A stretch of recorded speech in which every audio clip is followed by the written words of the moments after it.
Hello, and welcome to a new episode of The Career Changes. Cancer is still something that everyone finds very difficult to talk about.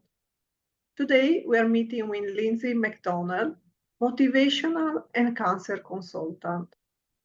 8 years ago, she started her own path of cancer diagnosis.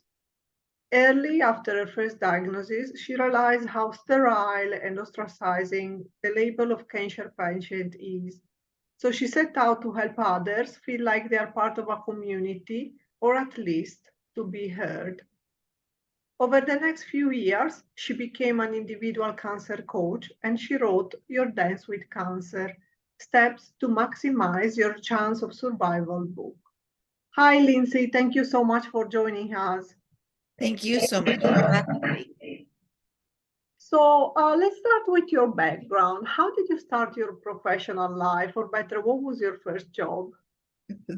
My first job was as a private detective. Oh, that's very Yeah. interesting. I didn't last very long. I'm a terrible liar, and you have to lie a lot. How did that happen? How did you become a detective? Because I always imagined that that's what I would want to be. And so I got a job doing that. And I literally was terrible at it. As I said, I'm not a good liar. I thought I was going to be Angie Dickinson or one of the the show that Farrah Fawcett was on. I don't remember, with the guns. There were three of them, but anyway. The Charlie's Angels. Exactly. Charlie's Angels, exactly. So I got out of that. And Oh, then I was a talent agent for a couple of years. I got little children into commercials and movies.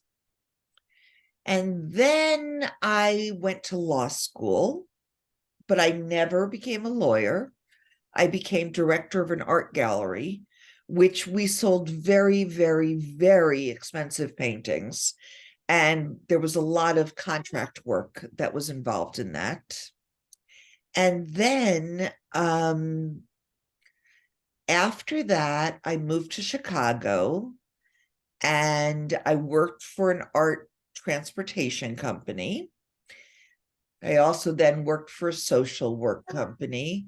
And eventually, I found my perfect place, which was in interior design. And well, I was there for 24 years.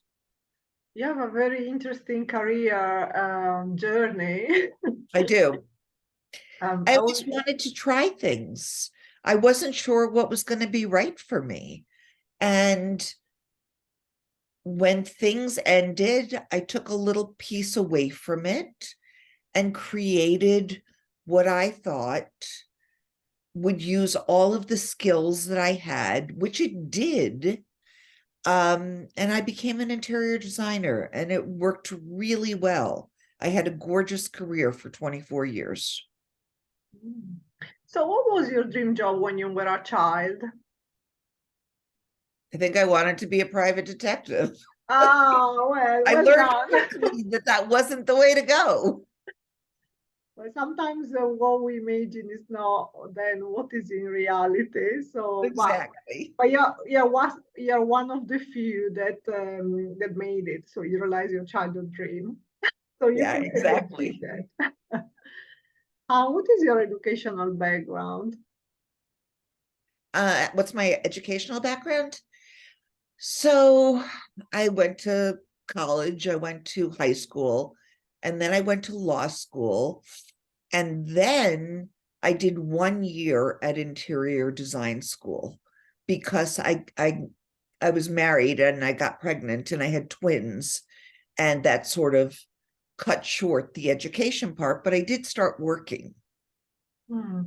And so you had so many interesting jobs, but what have been the highlights of your career, if you can pinpoint some moments? It's actually now.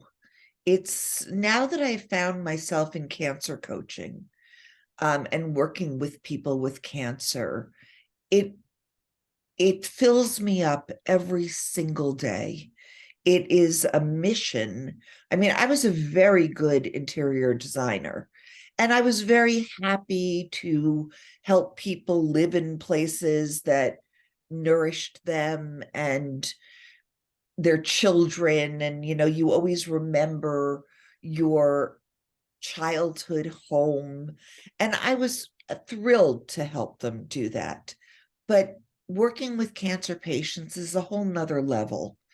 And there's nothing I would rather do.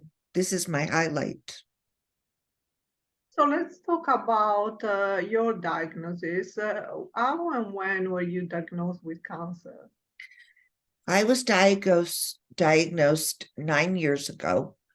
Um, how I found a lump in my breast, and I kept asking them, "Are you sure this isn't cancer?" And they kept saying, "No, it's not." And it kept growing. And I did my mammograms and they didn't see it, which was crazy. And then eventually I went to the gynecologist again. And he said, "You know what? I'm just going to send you to a breast surgeon and have him look at it." And it turned out I had 3 enormous tumors. Mhm. I guess in that moment, all your priorities changed. What did you do after that? What steps did you take? Well, it's interesting. My priorities didn't change. It changes later, but it didn't change then because I was a woman who I thought could do anything. So I just figured, okay, I'll deal with this. I will do whatever treatments, I will survive. And I kept working. The big change happened a year later when it all came back. Then my priorities changed because then I thought to myself, oh my God, who am I? I was not able to make this go away. I was a woman who could always make things perfect. So then I had to shift my priorities and say, who am I? What do I want?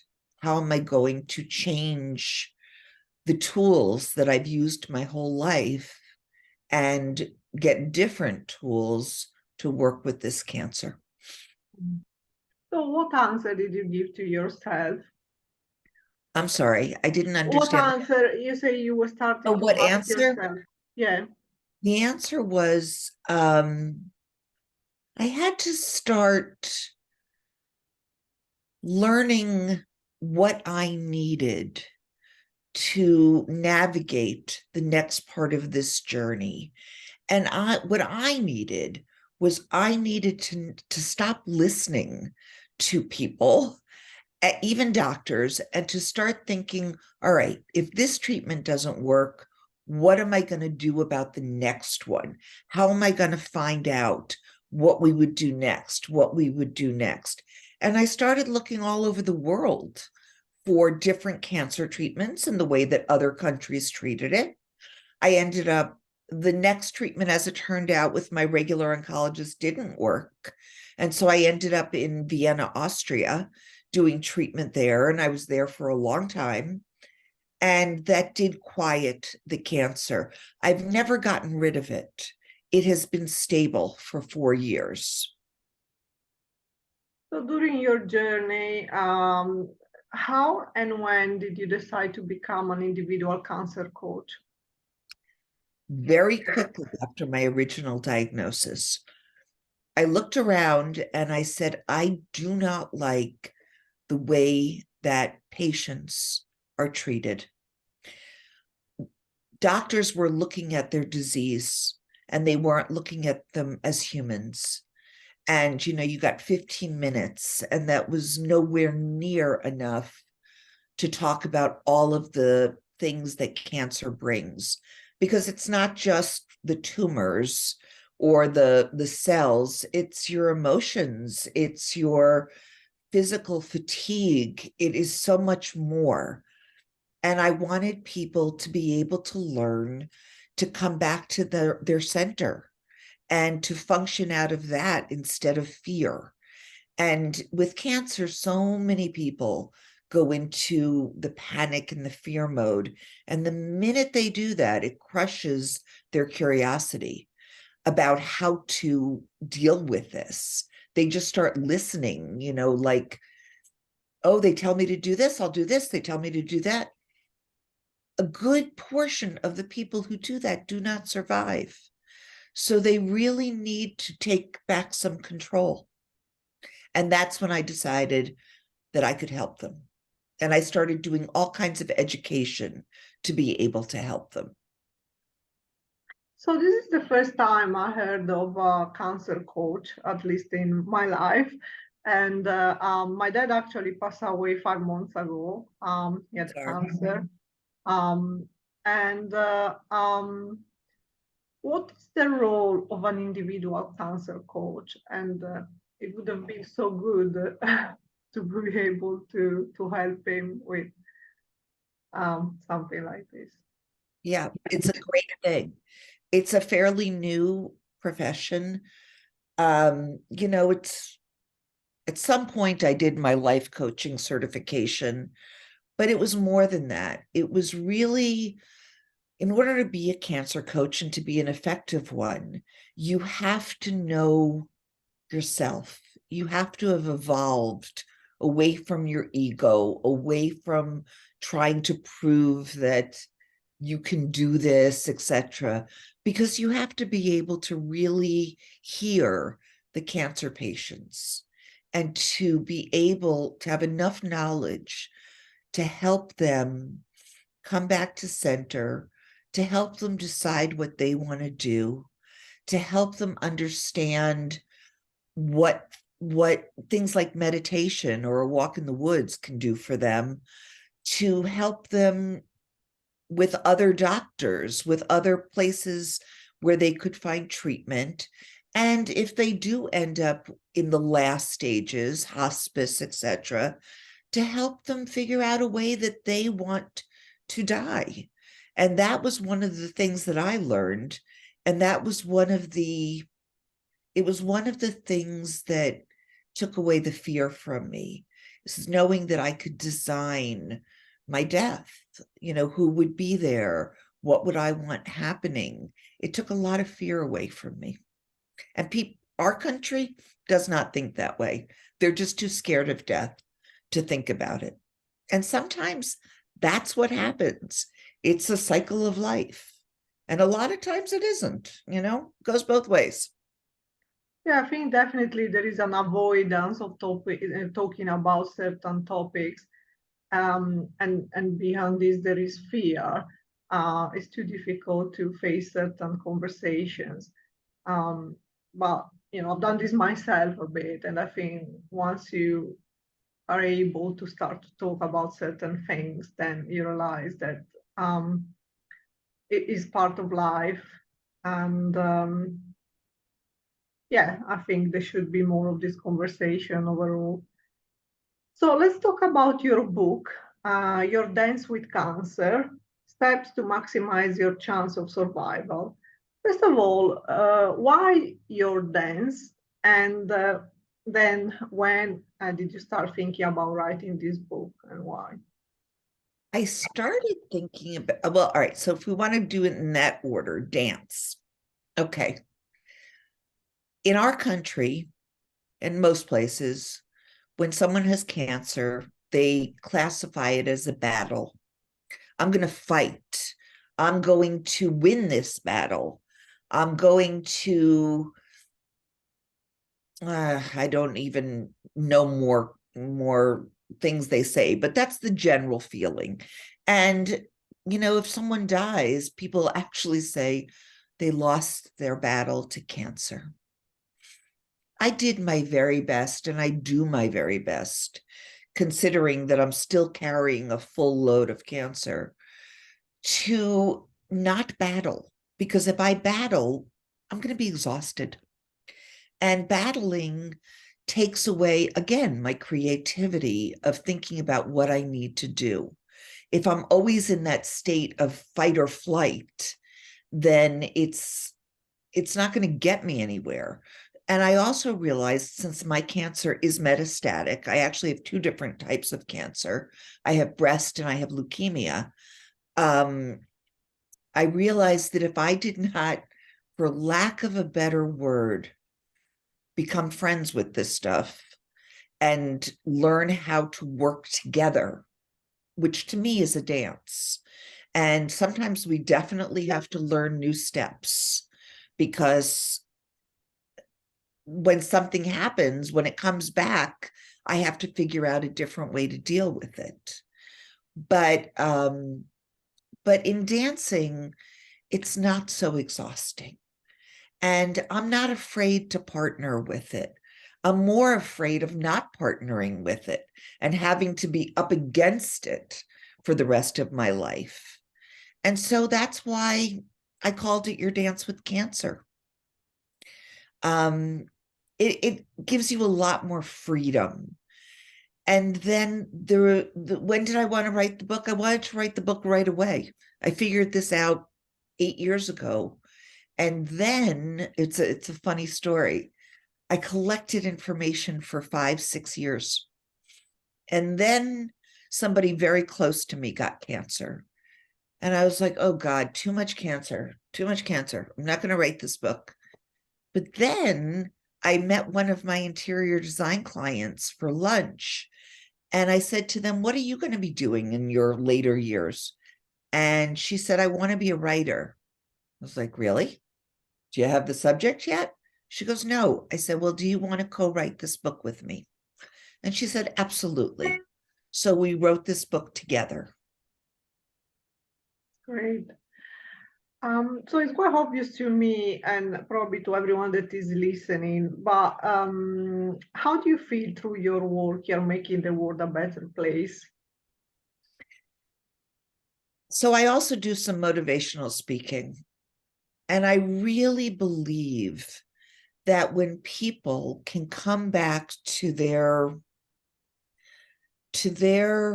knowledge of themselves and recognize how to be much kinder in this world and drop your ego, because ego in this one is not going to get you any better.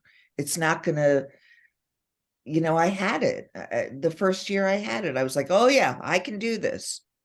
Makes zero difference. But when I came at it and said to the doctor, hey, I need help. I need you to see me.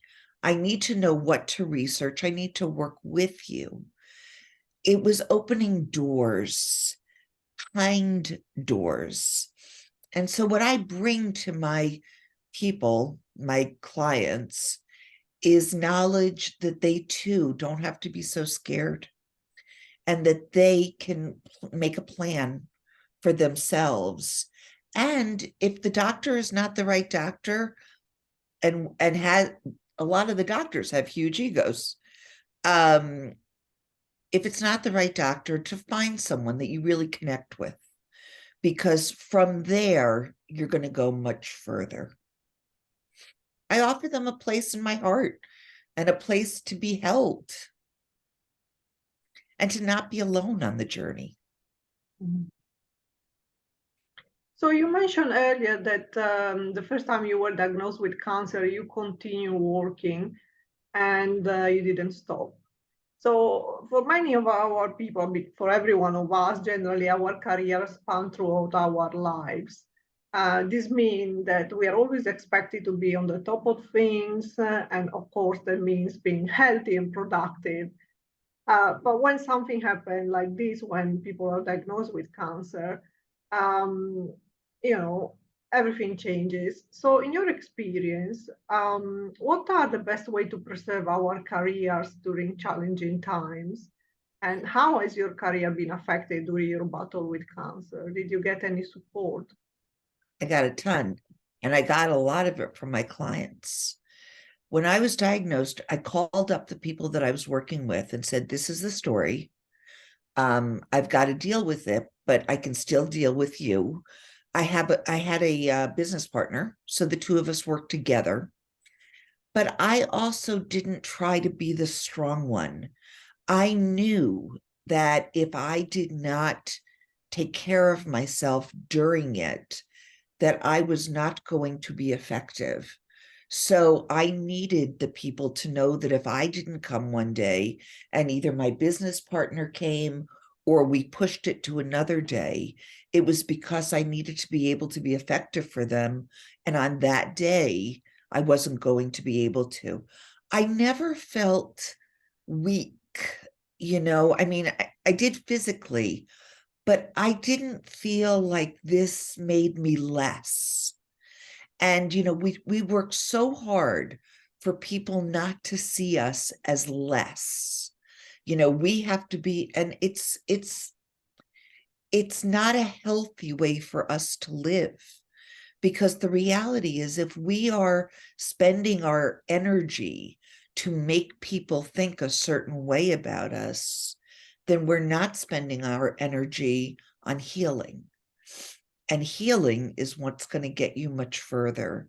And, when you get cancer, a lot of people are shamed. They feel like, oh my God, what did I do? I got cancer. And as we were talking, you and I, about, people are scared. And a lot of people, they sort of disappear out of your life. My clients didn't. But, it's about, unfortunately, talking to them as well and saying, this is the situation I'm going through. I'm not scared of it. I will do my very best with you. And we still have to move forward. Mm. So you are supporting people with cancer, but do you think there is enough career support with people whose life have been affected by cancer? I don't know. I've had my own businesses for years, for a gazillion years, actually. So I never had to run into corporate challenges or anything like that. I think if you are in the right place, yes, there will be support. I think that if you're in a corporate situation that does not see you as a human, that just sees you as a worker, there's going to be a problem.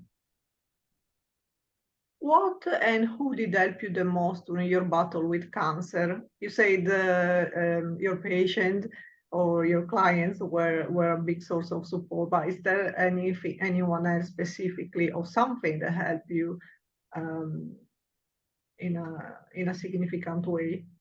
Yeah, I got very lucky with my doctors. I worked with them, not as a patient. We researched together, we thought together, whether I was in Chicago or whether I was in Austria. I became very good friends with them. And that made a huge difference because I felt like I was being respected in what I thought. And I'm telling you, cancer strips your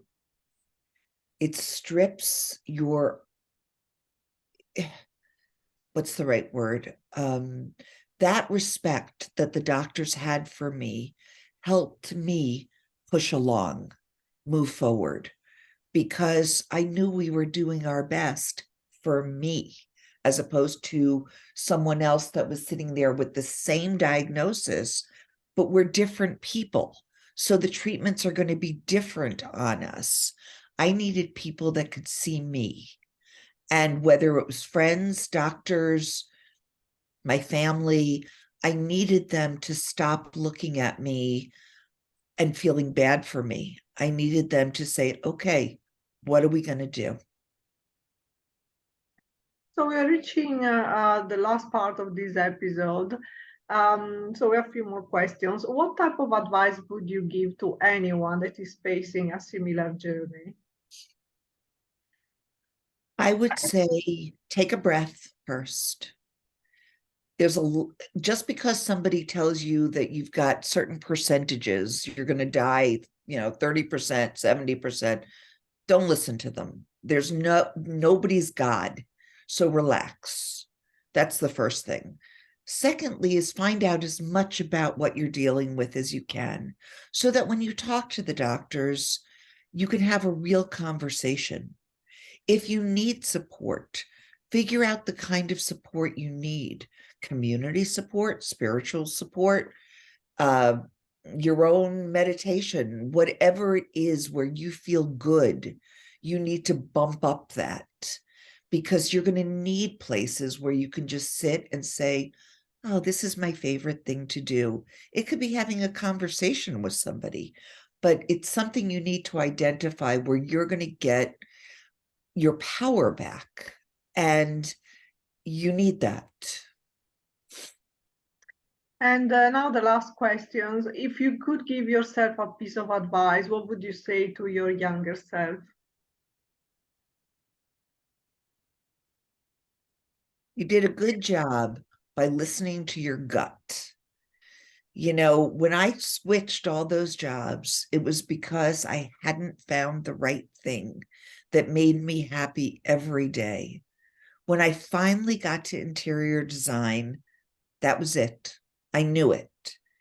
And yeah, it takes a little while to figure it out sometimes, but when you do, it's worth the work that you had to do for it.